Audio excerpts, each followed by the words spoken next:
Ah, the frustrating philosophical point put forth by Mr. Jeff Johns in the most recent issue of Doomsday Clock. Interpretations. Too many interpretations. No, that was not me passing gas. You sickos! Get your mind out of the gutter. I stepped on a creaky board. I live in an old schoolhouse out here in Michigan. Okay, interpretations. Let's get it down, man. Let's get it down. Every writer wants to leave their fingerprint on every character. And if you look at it, it's been that way for about 20 years, ever since they really started to take over as writing centric storylines as opposed to art, as a sort of punch and jab in the face to image and whatnot, because the artists made so much money when they realized art was very important. I digress. Basically, ever since then, they've been trying to be writer centric, and then right now they've kind of got a loss of identity. They don't want to let anybody become a star. They want to be character centric, which is kind of a problem. But anyway, that's what I see, at least at the mainstream DC and Marvel. Every writer wants to put an interpretation on every character, and then you wind up with a no real archetypical linchpin type storyline, characteristic driven wise. You don't have that same thing as we had when I was a kid. Well, we had the gray and the light blue Batman. You know what I'm saying, with the dark outside of his mask and the light blue inside of his cape and whatnot. No, I'm not damn 40, 50, 60. I'm in my 30s. I'm in my young 30s. But we had that same old school look, and we had the same thing with Superman, and everyone had the same look. Wolverine had the yellow and blue, and before that the yellow and brown outfit, and Gambit had the brown jacket. You know what I mean? He still kind of looks the same, but for the most part.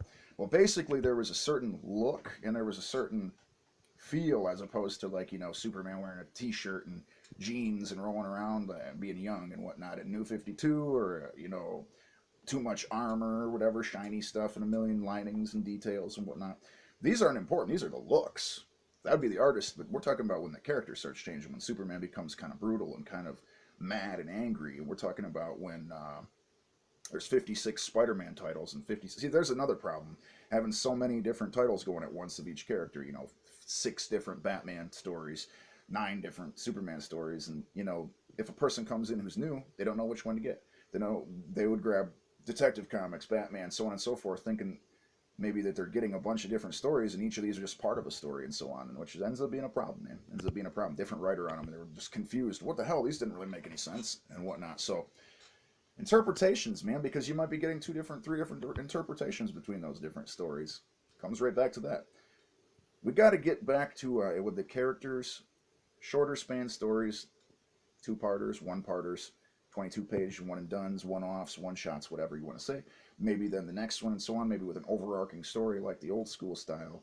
And start sticking to the way the characters are meant to be. They don't need to be changed. They're great. They've been loved for years for a reason. These are great characters. This is my bright idea, hence the light above me. Thought it was clever, thought it made sense. Had to get down, put my idea out there, man. Too many interpretations, I agree. I agree. It's a problem, man.